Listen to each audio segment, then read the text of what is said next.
नहीं तो विवेक, जो मेरा सवाल है, जो भी वाहिद जो कह रहे थे कि ऐसा लगता नहीं है कि पार्टी टूटेगी जब तक शरद पवार एटलीस्ट जिंदा है, तब तक ऐसा नहीं हो पाएगा। तो ये खबरें जो प्लांट हो रही हैं या प्लांट कराई जा रही हैं, तो क्या ये बीजेपी द्वारा प्लांट कराई जा रही है? हम क्या मान के चले कि ये बीजेपी द्वारा प्लांट कराई गई खबरें हैं जो सब टीवी चैनल्स चला रहे हैं कि देखिए शरद पवार की जो पार्टी है वो टूटने की कगार पर है? हम क्या मानकर चले? और ये एक बीजेपी की प्रेशर टैक्टिक्स है, may be it's a media war which they are trying to play with other parties. Vivek आप अनम्यूट कर लीजिएगा। विवेक आप म्यूटेड हैं जी। हाँ विवेक आप म्यूटेड है, आप म्यूटेड है विवेक। हाँ हाँ हाँ हाँ हाँ, जिस तरह का अजीत पवार जी का कंडक्ट है वो खुद ही इस तरह के स्पेकुलेशन को जन्म दे रहे हैं। बीजेपी की तरफ से इस तरह का स्पेकुलेशन, बीजेपी की तरफ से इस तरह का कोई न्यूज प्लांट हो रहा है, उससे ज्यादा अजीत पवार जिस तरह से पेश आ रहा है, कहीं गायब हो जाते हैं, कुछ विलेज को लेकर गायब हो जाते हैं, कभी वो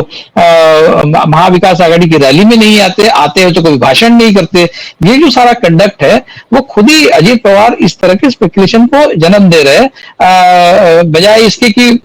ये सारी स्टोरी जो है वो बीजेपी की तरफ से प्लांट हो। लेकिन सबसे इसमें महत्वपूर्ण मुद्दा ये है, ये बात सही है सुनील शुक्ला जी कह रहे हैं कि भाई 2024 के इलेक्शन के पहले बीजेपी सत्ता में बनी रहना चाहेगी, लेकिन वो तो वैसे भी बनी रह सकती है अगर सुप्रीम कोर्ट का जो निर्णय है वो जिस तरह से जाने की पॉसिबिलिटी बताई जा रही है, वो अगर नहीं जाता है तो वो बने रहेंगे। लेकिन पॉसिबिलिटी वो किस तरह से प्रिक्लूड कर रहे हैं, क्यों इस तरह की स्पेकुलेशन सुप्रीम कोर्ट के निष्कर्ष के बारे में हो रही है, मुझे पता नहीं है। कौन बता रहा है इनको कि सुप्रीम कोर्ट इस तरह से अपना निष्कर्ष देने वाला है, पता नहीं। लेकिन मान लीजिए कि इस तरह से आता है सुप्रीम कोर्ट का वर्डिक्ट, और फिर ऐसी स्थिति में बीजेपी को कुछ नई एक तालमेल बना के एनसीपी के साथ सरकार बनाने की स्थिति में बीजेपी जाती है, तो ऐसे समय में जैसे वाहिद कह रहे हैं, मैंने भी पहले कहा, जो एकनाथ शिंदे का गुट है उसका क्या होगा, किस तरह का मैसेज जाएगा इलेक्टोरेट में कि देखिए एकनाथ शिंदे को इन्होंने अपने साथ लिया, और जब अजीत पवार इनके साथ में आ गए तो इन्होंने एकनाथ शिंदे और उनके गुट को दरकिनार कर दिया। तो ये जो मैसेज है पॉलिटिकली बहुत रॉन्ग मैसेज बीजेपी के खिलाफ जाएगा। क्या इस तरह की के मैसेज के बारे में बीजेपी चिंता करती है, या फिर ठीक है जो कल हुआ वो हो गया, आज हमारी स्थिति नहीं है, आज हम एक नए गुट के साथ आगे जाएंगे और उसके साथ सरकार बनाएंगे, और जो पुराना गुट है उसको हम दरकिनार कर देंगे, कोई चिंता का विषय नहीं। क्या इस तरह का एक मैसेज बीजेपी देना अफोर्ड कर सकती है इस समय, पता नहीं। ये जो पोस्ट इस तरह का जो अलायंस बनेगा, उसका जो बाद में जो स्थिति बनेगी इस अलायंस के बाद में बीजेपी की, उस स्थिति के बारे में बीजेपी क्या सोच रही है, एकनाथ शिंदे गुट के बारे में बीजेपी क्या सोच रही है, ये बहुत महत्वपूर्ण सवाल है।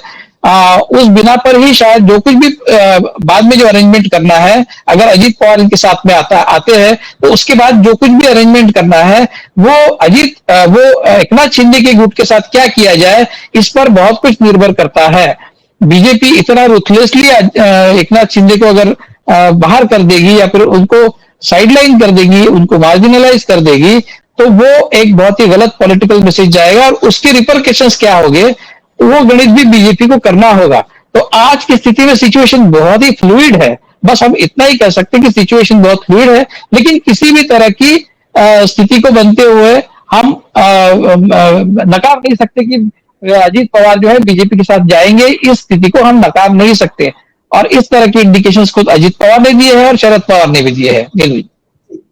सुनिए जी, लेकिन जो पूरी सिनारियो जो अभी निकल कर आ रही है वाहिद और विवेक की बातों से भी, जो वहां का पर्सपेक्टिव दे रहे हैं, आपको लग रहा है कि बीजेपी महाराष्ट्र के केस में बहुत ज्यादा चांस लेने की कोशिश कर रही है? मतलब अगर बाइट करेगी तो भी दांत टूटेंगे, नहीं बाइट करेगी तो भी हाथ जलेंगे, कुछ वैसी वाली स्थिति बीजेपी की नहीं हो रही है महाराष्ट्र के केस में? क्योंकि अगर ये सब कह रहे हैं कि अभी कोर्ट जजमेंट क्या आएगा जिसमें डिस्क्वालिफिकेशन हुआ था वो पता नहीं है,